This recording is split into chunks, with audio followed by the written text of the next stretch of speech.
دستگیر فعلا کجا میریم ما شما؟ میریم اگه بچه پیدا میکنیم که با وزن برابر باشه، 12-13 ساله باشه، خوبش باشه.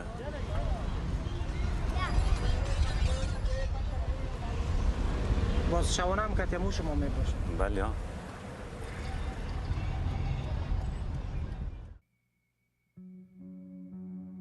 In 2010, journalist Najibullah Quraishi released The Dancing Boys of Afghanistan, a groundbreaking documentary that exposed one of Afghanistan's darkest secrets: the continued practice of Bachabazi, or boy play.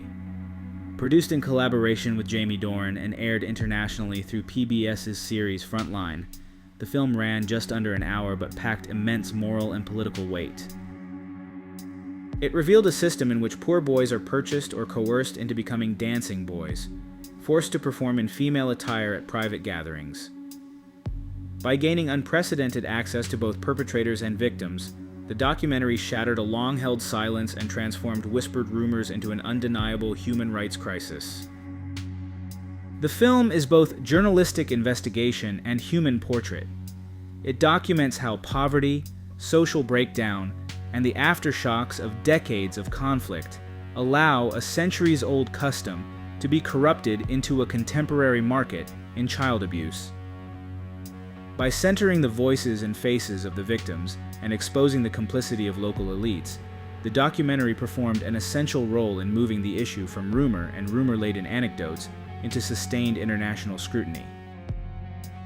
To understand why the Dancing Boys of Afghanistan resonated, it helps to situate Bachabazi in historical and social perspective. The term Bachabazi, which translates to boy play, dates back centuries in Central Asia, where young boys were made to dress in women's clothing and dance for elite men. These boys were not only entertainers but also subjected to sexual exploitation, a dynamic that reflected both the power and wealth of those who controlled them. Despite being illegal under Afghan law, enforcement has always been inconsistent. Bachabazi thrives in part because of poverty. Families often feel compelled to give up their sons to wealthy patrons in exchange for money or protection. It also survives because of Afghanistan's strict gender segregation, where access to women is limited and boys are seen as an alternative. Quraishi's documentary follows the process from recruitment to exploitation. Boys are often lured from the streets or purchased outright from desperate families. Once taken in by their masters, they are trained to dance, dressed in ornate female clothing and adorned with bells on their wrists and ankles. They perform at lavish parties where wealthy men gather for entertainment. Yet the performances are only the surface layer.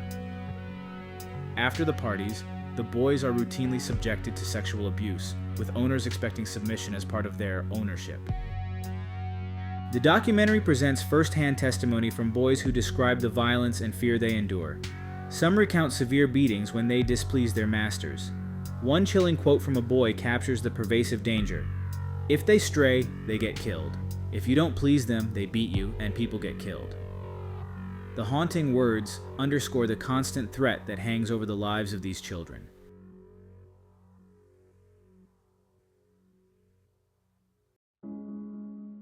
What makes the practice of Bachabazi particularly difficult to eradicate is the profile of the perpetrators. The film introduces figures like Dastigar, a former Mujahideen commander who has reinvented himself as a wealthy businessman. Far from hiding his crimes, he proudly displays his collection of boys, as if they are trophies that confirm his power and wealth. Another key figure, known only as the German, functions as a pimp, moving from province to procure boys and supply them to clients for parties. These are not fringe criminals or men operating in secret shadows. They are prominent, wealthy, and often politically connected, which allows them to act with near total impunity. The complicity of local authorities only deepens the problem. Both Afghan civil law and Sharia law explicitly prohibit sexual abuse of children, yet enforcement is almost non-existent. The documentary captures how police officers and government officials themselves attend the very parties they are supposed to be shutting down. In some cases, these men are direct participants in the abuse, In others, they accept bribes or ignore complaints in exchange for favors. This cycle of corruption ensures that perpetrators face little risk of prosecution. For the victims and their families, resistance is nearly impossible. Bribes, intimidation, and social shame prevent most families from speaking out. To accuse a powerful warlord or businessman could mean violent retaliation, loss of livelihood, or ostracization from the community. Even when cases are reported, they rarely move forward in the courts, as judges and prosecutors are often pressured to drop charges. This culture of silence allows perpetrators to operate openly, transforming Bachabazi from an illicit crime into an accepted symbol of wealth and dominance among elites. By centering around men like Dastiger and the German, the film underscores a chilling reality.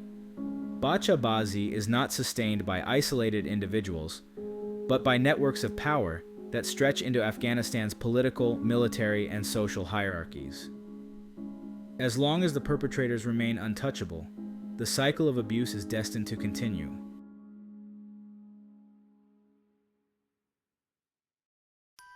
Quraishi's film gains its emotional force by focusing on individual stories. The audience meets Imam, a 15-year-old who has spent years as a dancing boy, his childhood consumed by servitude. Another central figure is Hafiz, also 15, who tried to escape his master. His body was later found, and while a policeman was convicted of involvement in his murder, the sentence was short and enforcement weak. The injustice of Hafiz's story illustrates both the extreme risks the boys face and the failure of Afghan institutions to protect them. Perhaps most devastating is the case of an 11-year-old purchased by Dastiger during filming. Quraishi even tries to speak to the boy's father to ask why he would sell him into this lifestyle. It turns out the man he interviews was hired by Dastiger and is not related to the boy at all. The documentary follows attempts to rescue the boy, demonstrating how dangerous and complicated it is to free a boy once he has entered the system. Families who try to reclaim their children risk retaliation, and even NGOs face legal and political obstacles.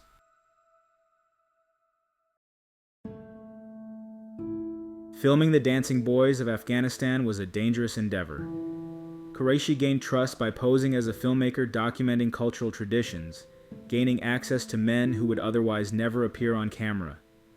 This undercover work provided rare footage of actual parties, interactions between masters and boys, and the backroom deals that sustain the practice.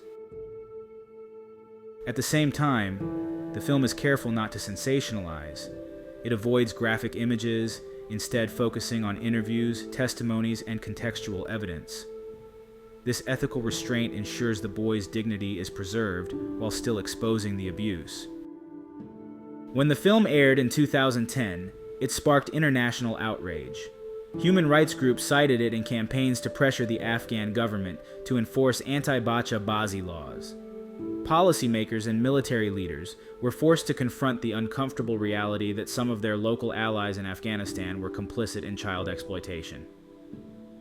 The documentary went on to win awards and become a touchstone in investigative journalism about child trafficking. Despite the attention, meaningful reform has been uneven. While Afghanistan introduced stricter laws and pledged to end Bachabazi, enforcement has remained inconsistent. Perpetrators with political protection often evade justice, and ongoing conflict has made child protection programs difficult to implement. Still, by exposing the hidden abuse, the Dancing Boys of Afghanistan marked a turning point in international awareness, ensuring the issue could no longer be ignored. The Dancing Boys of Afghanistan is both a harrowing exposé and a work of courageous journalism. By embedding with perpetrators and giving voice to victims, Quraishi stripped away denial and secrecy surrounding Bachabazi. The documentary reveals how poverty, impunity, and corruption converge to rob boys of their childhood, forcing them into servitude and exploitation. It also demonstrates the power of investigative film to amplify silenced voices and bring hidden abuses to the world's attention. Ultimately, the film leaves viewers with both outrage and responsibility.